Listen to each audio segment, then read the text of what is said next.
the Splendours and Miseries of an Old Bailey hack.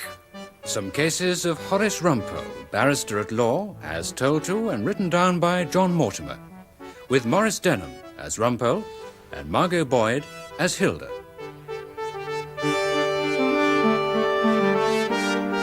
Rumpole and the Gentle Art of Blackmail. I will do such things. What they are, yet I know not, but they shall be the terrors of the earth.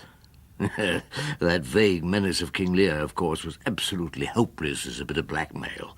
The good blackmailer utters a threat which is short, clear, and perfectly possible. She who must be obeyed had that lesson to learn over the matter of the new chair covers. Rumpole? We need new chair covers. I've got to hurry breakfast. I'm afraid I'm catching a train to Oxford. When we went to the Featherstones' sherry party, I was admiring their chintz chair covers. So jolly and spring-like. I told Marigold Featherstone. City of dreaming spires. Oh, no. I'm going there to study a rather jolly and spring-like little case of blackmail. We cannot invite the Featherstones to dine here until we've got new chair covers, Rumpole. Our old chair covers would simply let us down. Oh, I don't know. They've held me up for a good many years. Really, Rumpole. The charge is blackmail, demanding money with menaces, within the sacred precincts of St. Joseph's College. Oh. My old college, Hilda. Rumpole, I'm giving you fair warning. If you don't give me the money for new chair covers to brighten up our living room, I'll... What will you do, Hilda? I haven't thought yet. But I'll take a most serious view, I promise you that. You see what I mean. She and old King Lear had a lot to learn in the gentle art of blackmail. No doubt they could have profited by lessons from the client I was about to see languishing in Oxford prison. Oxford. How long was it since I'd taken the train from Paddington to go up to St. Joseph's for the study of law? A subject which, I may say, never interested me greatly, either then or now. Blood stains and handwriting, certainly. The art of cross-examination, of course. Winning a jury, fascinating, but law. The only honourable way to pass a law exam is to make a few notes on your cuff and study them during frequent visits to the bogs. Oxford. And the eye travels down to Oxford's towers. Marvellous view you get of coal heaps round the canal.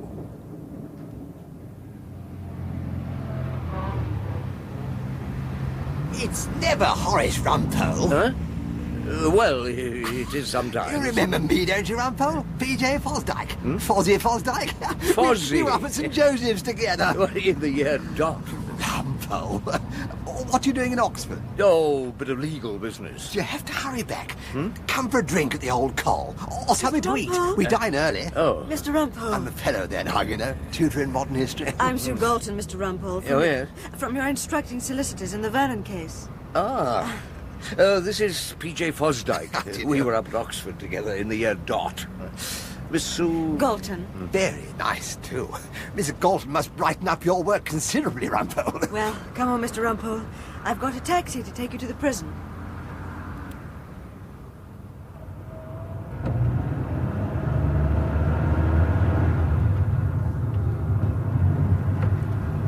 Just to recap, Miss Galton, I have, of course, read the papers. Peter Vernon worked as a gardener, a general handyman at St. Joseph's. Although he got a couple of A-levels and he's pretty bright, he just couldn't find a job to suit him. But it can't be a bad job, though, mowing the croquet lawn, planting out snapdragons. Peter quite enjoyed it. Peter?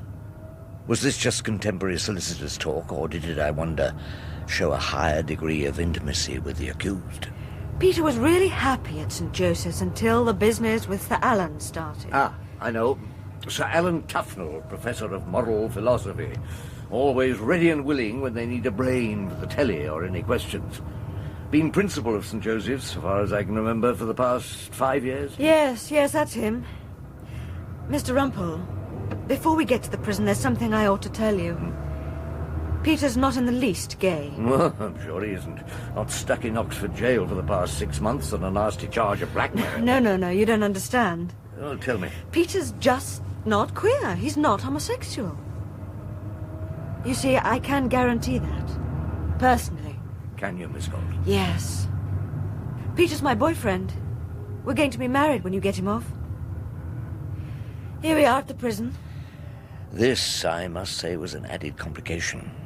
If I lost the case, as from a brief glance at the paper seemed a highly probable result, I shouldn't only have an aggrieved client, but a broken-hearted solicitor on my hands. Moreover, I didn't see how I could question the fiancé without some embarrassment. Now, what was alleged against him was that he'd had a considerably more than friendly relationship with Sir Alan.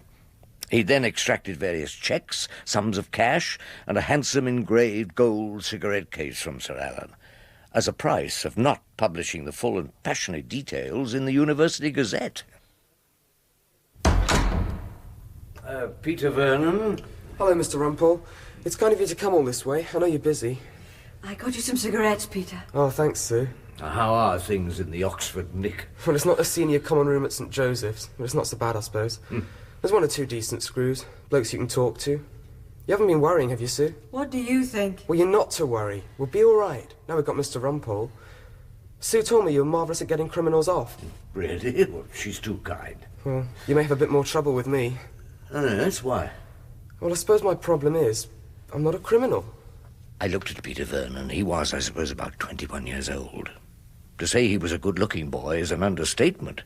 You can see faces like his on Greek statues and Florentine paintings. He had a look of trust and vague uncertainty. But what was the most disturbing thing from the point of view of an old hack advocate about to undertake his defence? He looked innocent. I started a difficult interview cautiously. Well, now, Peter, how long did you work at St. Joseph's? About 6 months. You met Sir Alan soon after you started? Yes. He came up to me in the garden one afternoon. He was very charming.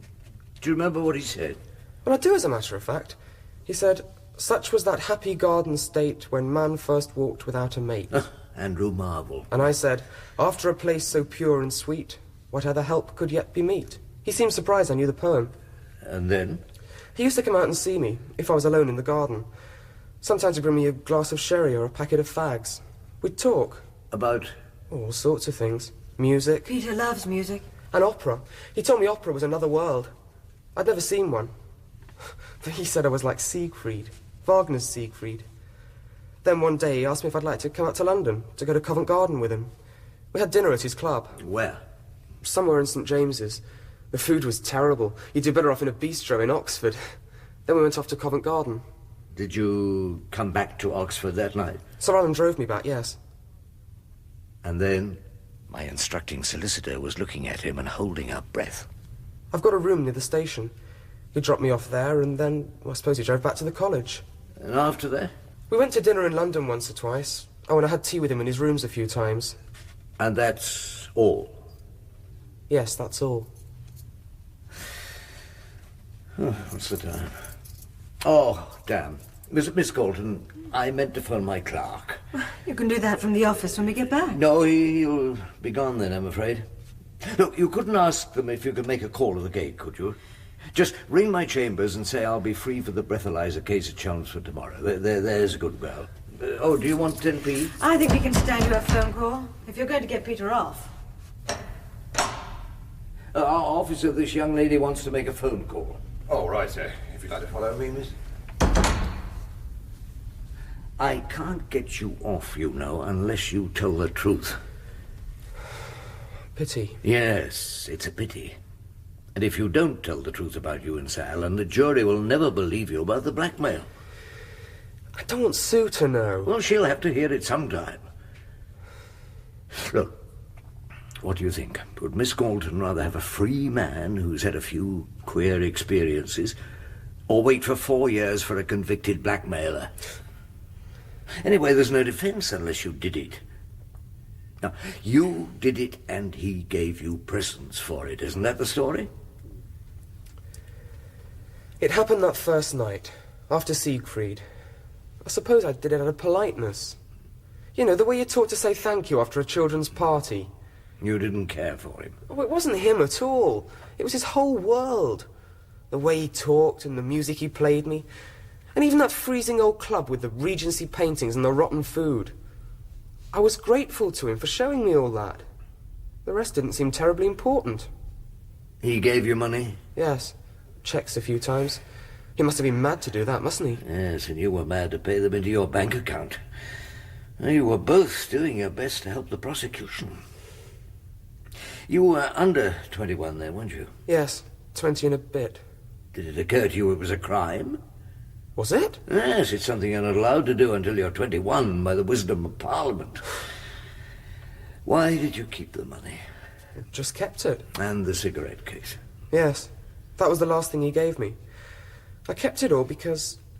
Well, I knew Sue and I were going to get married. We had a lot to save up for. It was, I suppose, an unusual sort of way to furnish a bottom drawer, but oddly enough, he made it sound completely natural.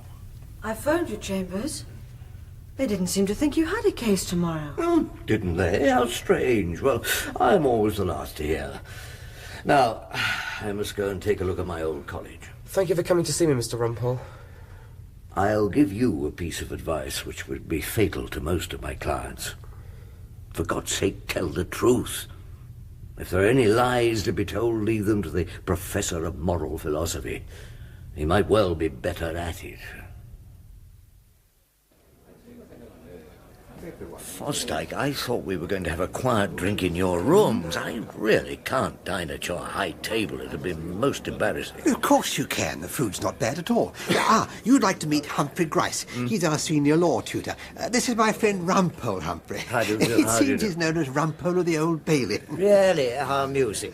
Oh, and this is our principal, Sir Alan Tufnell, my friend Rumpole of the Old Bailey. How are you, Rumpole? How do you do? I hope you're dining with us. Gull's eggs tonight, isn't it, Humphrey?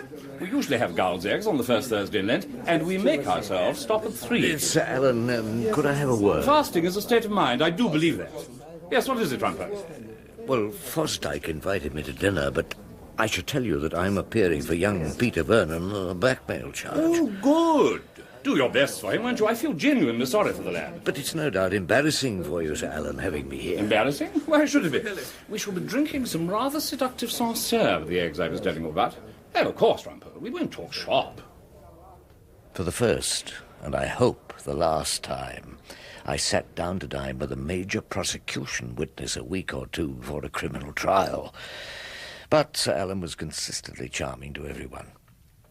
When we retired to the senior common room, the talk was brought round by Grice to what I thought was an uncomfortable subject. Interesting piece on Sir Charles Dilke in Historical, Fosdyke. Tell me, do you think Dilke might have made a great Liberal Prime Minister if he hadn't been caught out by his sexual indiscretions? Dilkes was an extraordinary talent. You know, Keir Hardie invited him to lead the Independent Labour Party. Humphrey Grice probably finds that far more shocking than hopping into bed with a couple of ladies at once. What is a scandal, if I may ask the rhetorical question? A scandal is a secret that gets found out. It's a subject for lies and cover-ups. If you don't lie, if you don't try and conceal, then there's no scandal. Take Watergate. Oh, really, Principal, do we have to? A tragedy, in my opinion. Those two complacent little scribblers got rid of America's only competent president. Exactly. Now, who'd have given tuppence about Watergate if Nixon had told the truth about it? What was it? Trivial bit of housebreaking. Almost a student prank. It became a scandal because of the lies.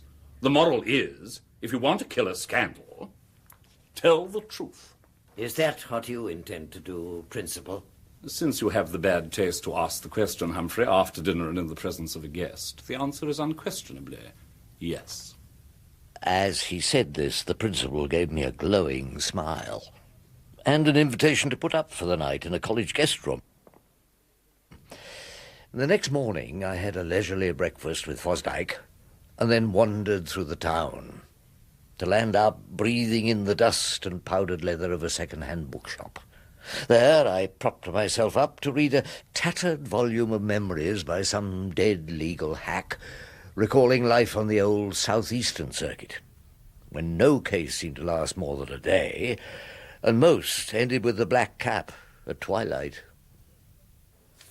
You do actually read books, then? Your life isn't entirely practical. It was Humphrey Grice, the academic lawyer, crept out of his lair on a shopping spree. He gave me a wintry smile. I say, a bit of cheek you're turning up to dinner with the principal. Fosdyke tells me you're defending young Vernon. Well, I'm afraid I got trapped. It was most embarrassing. Not at all. Tufnell needs reminding. The case isn't far off. Grice smiled in a way I can only describe as ghoulish. He seemed to relish the idea of my playing Banquo's ghost at Sir Alan's dinner table. I don't think he realizes just how serious it is. Or for my client? Oh, no. For the principal's career. There's no possible doubt, you know, that he's guilty. My client? Sir Alan Tufnell. The relationship was definitely physical. Oh, yes. James, the porter, distinctly saw the boy Vernon coming out of the principal's lodgings at dawn. Well, I came out of Founders Buildings, which houses P.J. Fosdyke, but I hope no one thinks that relationship is definitely physical. I just thought that someone should see that the truth came out at the trial. What do you think, Rumpole? I think, if I may say so, Grice, that your interest in the law doesn't appear to be entirely academic. Waiting on the station on my way back to London, I telephoned Miss Galton. Oh, just remind me, what was the date Sir Alan went to the police and complained of Vernon blackmailing him? November the 1st, last year. And what are the dates on the cheques? August, September, and one in October. Last year? Yes. All before the principal went to the police? Before, yes. Listen, I want you to find out where he bought the gold cigarette case. Get a photograph of it or something. Go round Oxford Jewellers. But when I came back to the trial a couple of weeks later, Miss Galton had drawn a blank at the Oxford Jewellers. I sent her up to London. I had an idea that Sir Alan might have bought the case when he stayed at his club in St. James's. It seemed a forlorn hope, and she hadn't returned the next morning when I sat gloomily in court, listening to my learned friend for the Crown opening the prosecution case. Members of the jury, we may be able to forgive some forms of criminal activity, but not blackmail, which is the meanest form of crime. It's a slow poison which feeds on its victims' fears. And, of course, members of the jury, the higher position a man reaches in his public life, the more he's got to lose. And no one is in a more vulnerable position than the distinguished head of a great Oxford college. A man like Sir Alan Tufnell, whom you probably all know well from your television screens. Bernard Crompton was my contemporary, a member of the old Oxford circuit. He was a dangerous prosecutor. He knew how to speak to the jury as if he was one of them. But the mere fact that blackmail is a crime which we all hate and despise mustn't make you more ready to assume that this young man, Peter Vernon, is guilty. If you're in any doubt about it at the end of the day, say, not guilty. He was also the most dangerous sort of prosecutor. He was fair. That was the way he got convictions. Oh, Miss Galton, any luck? Yes, I found the jeweller finally. In the Burlington Arcade. I'd been upstairs to get a witness summons. Well, tell me the date he bought it, for God's sake. She told me. I will now call Sir Alan Tufnell.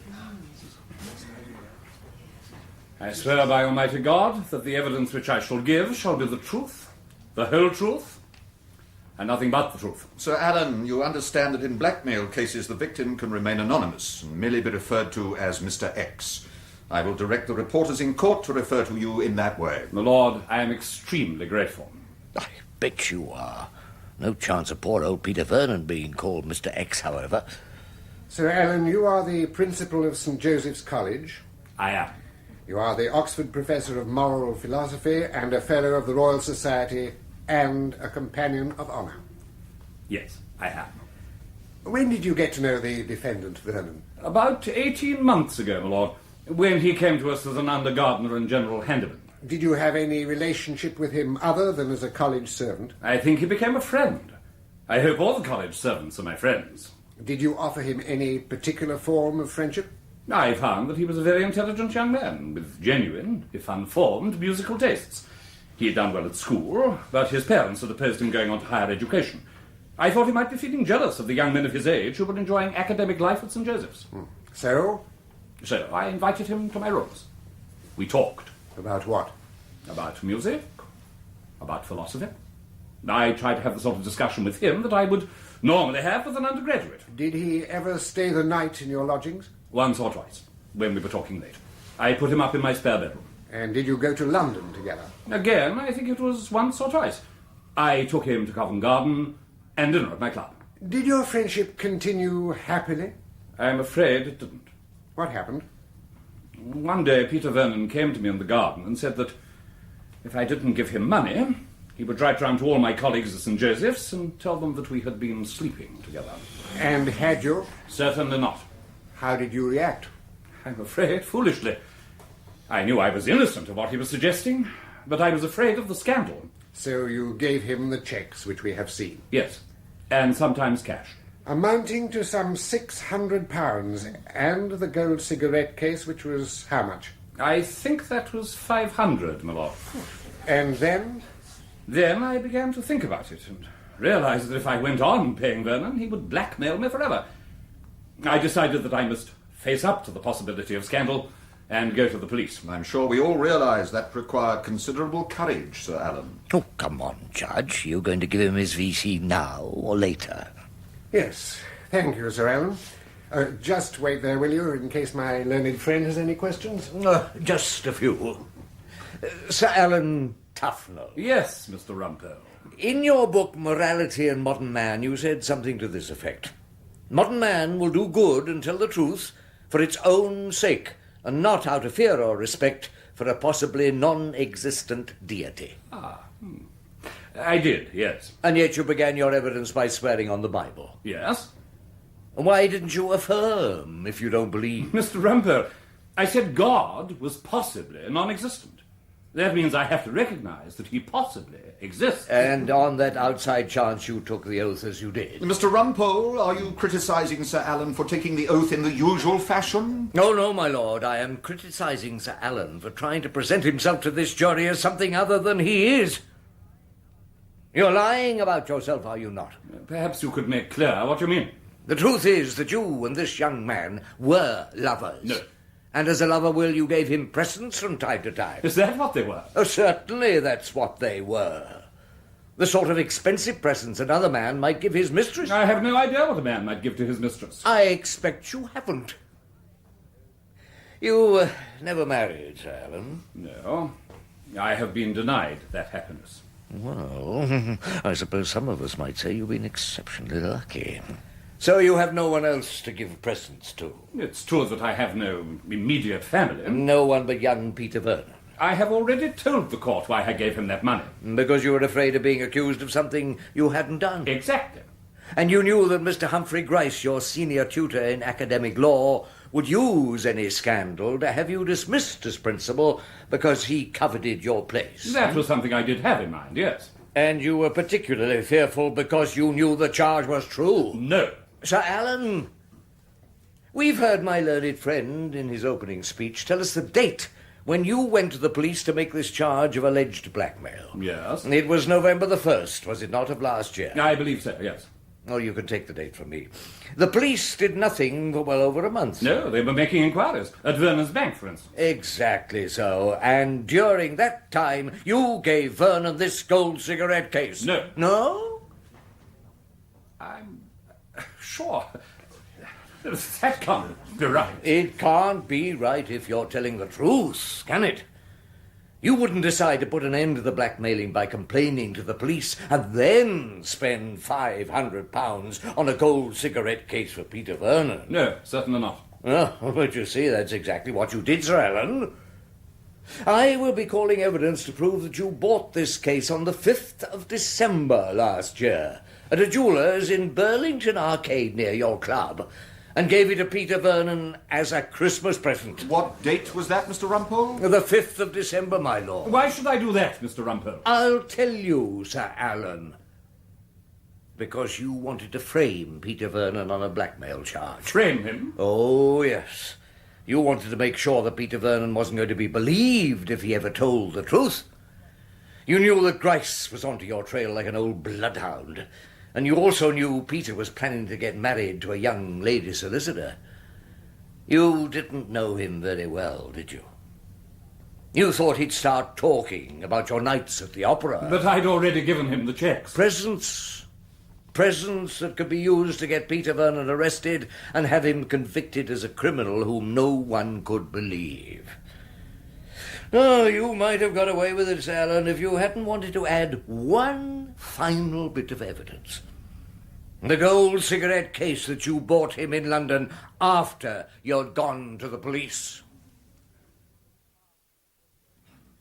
Members of the jury. Blackmail, and here I agree with every word that my learned friend Mr. Bernard Crompton said to you on behalf of the Crown, is really one of the meanest forms of crime. And blackmail, when it means planting false evidence on an innocent man, so that you can have him convicted of an offence that he has never committed, so that you can gain the advantage of being safe from scandal, must be the meanest crime of all. Who was the blackmailer in this case, members of the jury?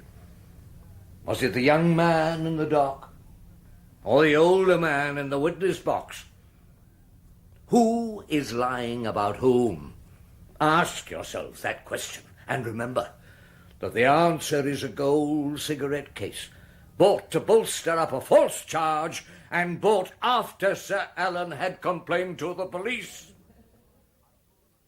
I saw them only for a moment when the case was over.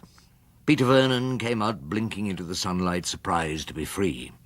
And Sue was surprised only that he'd never told her. They went away, I suppose, to flog the cigarette case and buy wallpaper, saucepan scours, lino tiles, acres of vim, and other household and domestic articles. And then I saw Sir Alan getting into a taxi. He smiled goodbye at me, I thought very charmingly. He resigned a little while after as principal of St. Joseph's College, a job Humphrey Grice doesn't do as well, and they say the food at high table has deteriorated. Sir Alan has just presented a hugely successful teleseries on man, the moral animal. I caught the train back to London, and came, as most men deem, to little good, but came to Oxford and my friends no more.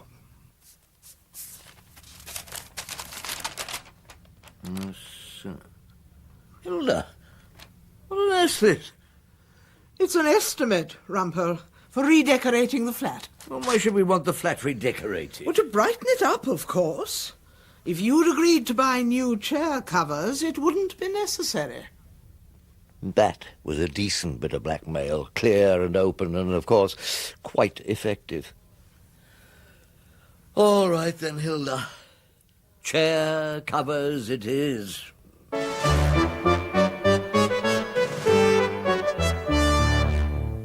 That was Maurice Denham as Rumpole and Margot Boyd as Hilda in The Gentle Art of Blackmail. The judge was played by Brian Sanders, Bernard Crompton, Geoffrey Baildon, Sue Galton, Emily Richard, Sir Alan Tufnell, Trevor Baxter, Humphrey Grice, Gerald Cross, P.J. Fosdyke, Alan Dudley, and Peter Vernon, Nigel Greaves. Rumpole and The Gentle Art of Blackmail was written by John Mortimer and directed by Ian Cottrell.